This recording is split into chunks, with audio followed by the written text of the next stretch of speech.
एक समय की बात है। सुंदरपुर के जंगल में एक टूनी नाम की चिड़िया रहती थी। उसकी एक जुड़वा बहन भी थी जिसका नाम मुन्नी था। टुन्नी जहाँ बहुत सुलझी हुई और नेक दिल चिड़िया थी, वहीं दूसरी तरफ उसकी बहन मुन्नी चिड़िया बहुत शरारती और चालाक थी। अगर कोई भी बुरा काम होता तो ये समझ लीजिए कि उसमें टूनी चिड़िया का हाथ जरूर होता, पर डांट बेचारी टूनी को खानी पड़ती। एक दिन की बात है। देख मुन्नी, तू अपनी आदतों से बाज आ जा, वरना अच्छा नहीं होगा। गलती तू करती है और डांट मुझे खानी पड़ती है। तो क्या हुआ, बड़ी बहन को कभी कभी छोटी बहन के बदले भी डांट खा लेनी चाहिए। ये सिर्फ एक बार की बात होती तो चलता, पर अब तेरी वजह से हर रोज मुझे डांट खानी पड़ती है। बस अब बहुत हुआ, मैं तुझे आखिरी बार वार्निंग दे रही हूँ, आगे से ऐसा कोई भी काम मत करना। ठीक है, मैं आगे से ऐसा नहीं करूँगी। टूनी ऐसा कहकर मुन्नी के कमरे में चली जाती है। टूनी के जाते ही मुन्नी अपने पुराने अंदाज में आ जाती है और मन ही मन कहती है, मुन्नी इतनी आसानी से बदलने वाली नहीं है। मैं तो भाई शरारत करती रहूंगी और तुझे डांट खिलवाती रहूंगी। ऐसे ही कुछ दिन बीत जाते हैं। मुन्नी को एक दिन बहुत जोर की भूख लगती है और वह घर में खाना ढूंढती है, पर उसे कुछ भी खाने को नहीं मिलता। फिर वह मन ही मन सोचती है, यहाँ तो कुछ मिलने से रहा, क्यों न मैं कालू कौवे के आम के बाग में कुछ आम तोड़ कर ले आऊं। हाँ, ये सही रहेगा। ऐसा मन में ठान कर वह उड़ते हुए कालू कौवे के आम के बाग में चली जाती है और रसीले रसीले आमों को देखकर उन्हें तोड़ने लगती है और ऐसे ही खूब सारे आम तोड़ लेती है और खा भी लेती है। तभी वहाँ कालू कौवा आ जाता है और उसे देखते ही मुन्नी चिड़िया जल्दी से उड़कर वहाँ से नीम के पेड़ के पीछे छुप जाती है। तभी वहाँ से टूनी चिड़िया भी उड़ते हुए कहीं जा रही थी। कालू टूनी को वही आम का चोर चिड़िया समझ लेता है और उसे पकड़ लेता है। अरे ओ चिड़िया, कहाँ जा रही है? नमस्ते काका, मैं तो अपनी सहेली दीपा कबूतरी के पास जा रही थी। बोलिए, आपको कुछ काम है? अरे वाह, बहुत अच्छी एक्टिंग कर लेती हो तुम। अब ज्यादा बनो नहीं, मैंने तुम्हें आम चुराते हुए देख लिया था। बोलो, तुमने ही मेरे आम तोड़कर खाए हैं ना? बोलो। नहीं काका, मैंने आपके आम नहीं खाए, मैं सच बोल रही हूँ, मेरा विश्वास कीजिए। मैं तो अभी यहाँ आई हूँ और अपनी दोस्त के घर जा रही हूँ। अच्छा, अब चोरी करती पकड़ी गई तो बहाने बना रही है। मैंने तुझे अपनी आंखों से मेरे बाग में देखा था और तुम मुझे देखते ही भाग गई।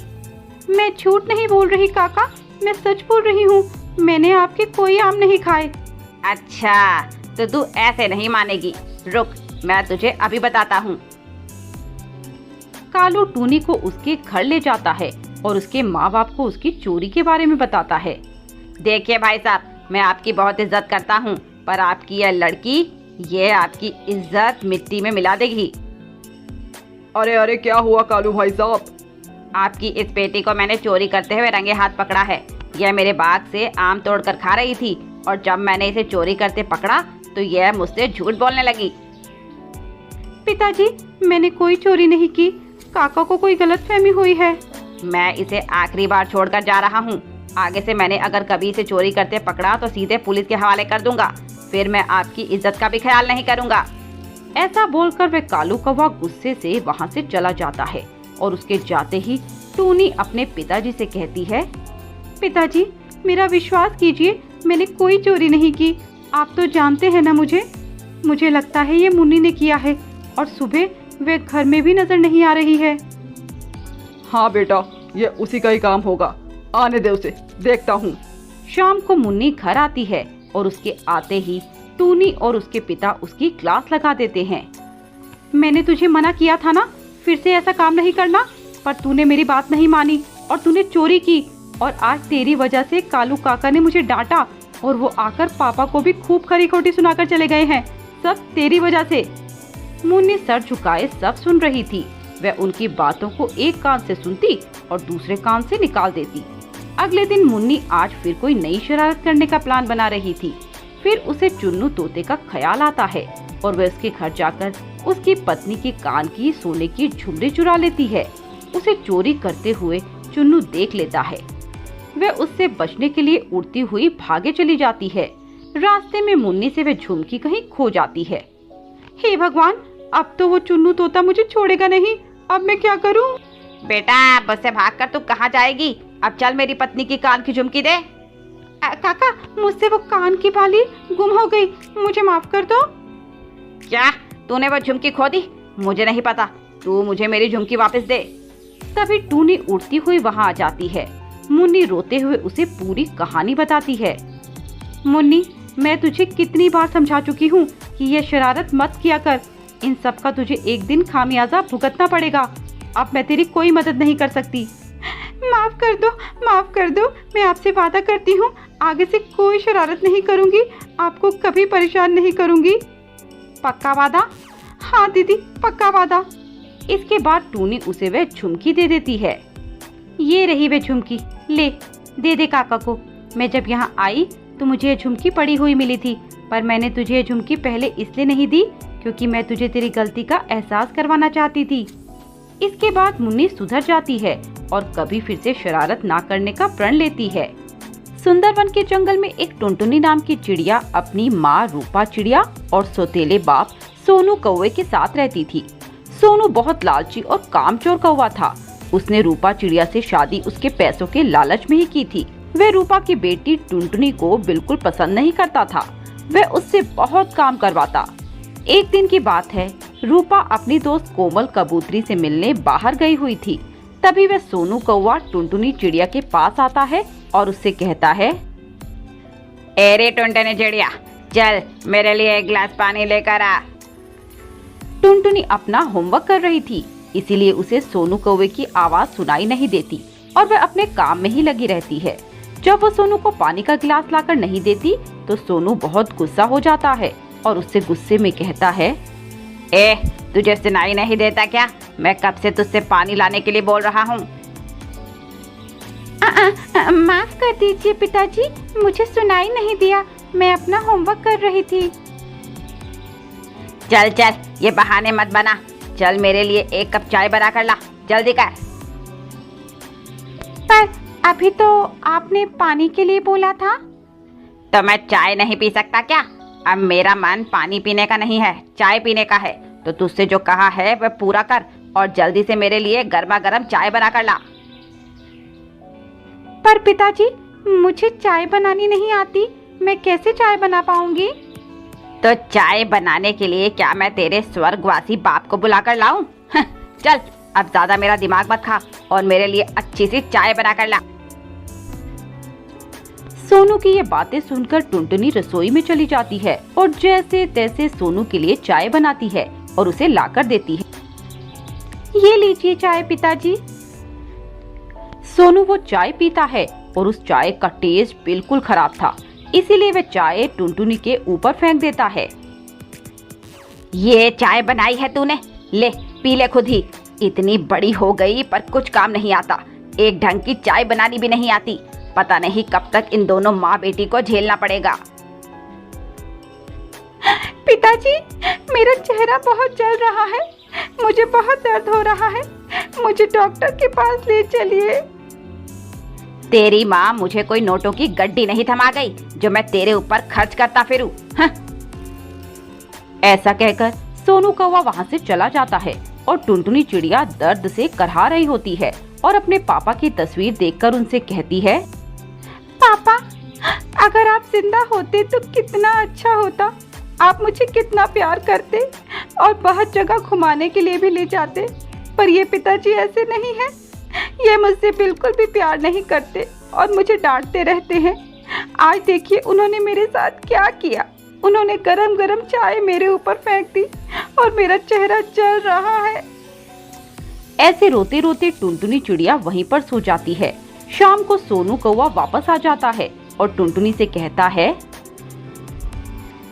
टुनटुनी, याद रखना, अगर तुमने आज की बात किसी को बताई तो अच्छा नहीं होगा, नहीं तो आज तो कुछ भी नहीं, मैं एक दिन तुझे इससे भी ज्यादा दर्द दूंगा।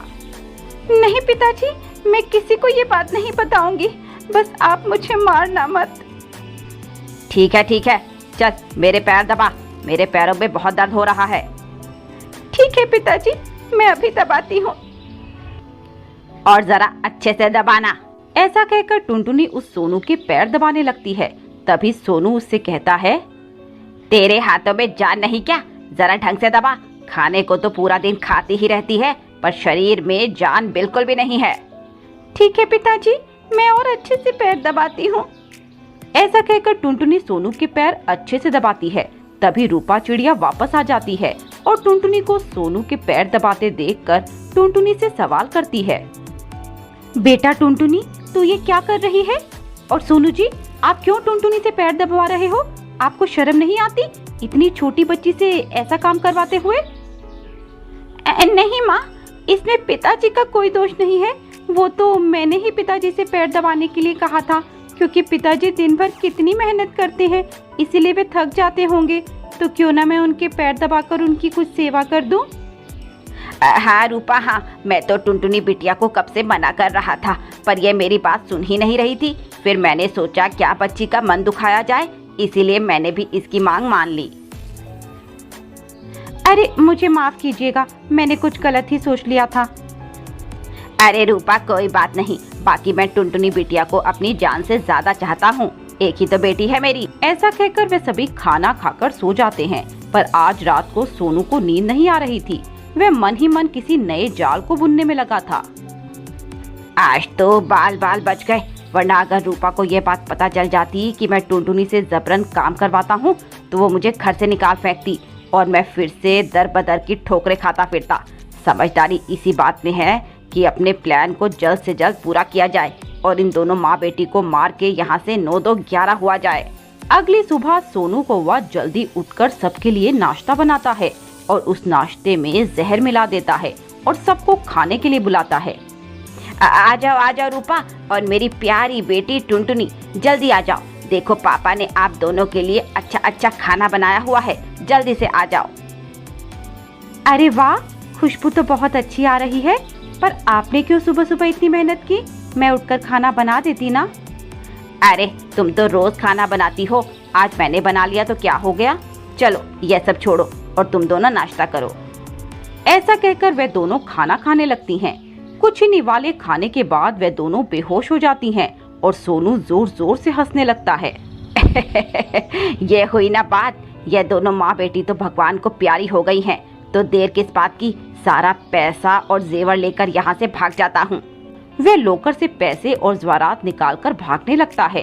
तभी रूपा और टुनटुनी जाग जाते हैं और उसे पकड़ लेते हैं। ऐसे नहीं जाने देंगे आपको पिताजी, पहले प्रसाद तो लेते जाइए। तुम दोनों जिंदा कैसे बच गई? तुम्हें तो मैंने अभी अपने हाथों से जहर खिलाया था। हाँ, मुझे पता है कि तुमने हमें मारने के लिए खाने में जहर मिलाया था और तुम हमें मारना चाहते थे, पर अफसोस ये हो न सका, क्योंकि मैंने तुम्हें पहले ही खाने में जहर मिलाते देख लिया था और उसके बाद मुझे टुनटुनी ने सब सच बता दिया कि कैसे तुम मेरे जाने के बाद उस पर अत्याचार करते हो। तुम्हें शर्म आनी चाहिए सोनू कौवे, मैंने तुम्हें अपना पति माना और अपनी बेटी का बाप, पर तुम विश्वास के लायक ही नहीं हो। हाँ माँ, ये बहुत गंदे पिताजी हैं, मुझे ऐसे पिताजी नहीं चाहिए। के मारकर घर से निकाल देते हैं। जाओ यहाँ से, तुम्हारे जैसे पापी पक्षी के लिए मेरे घर में कोई जगह नहीं है और आइंदा से मुझे अपनी ये गंदी शक्ल मत दिखाना। निकल जाओ यहाँ से।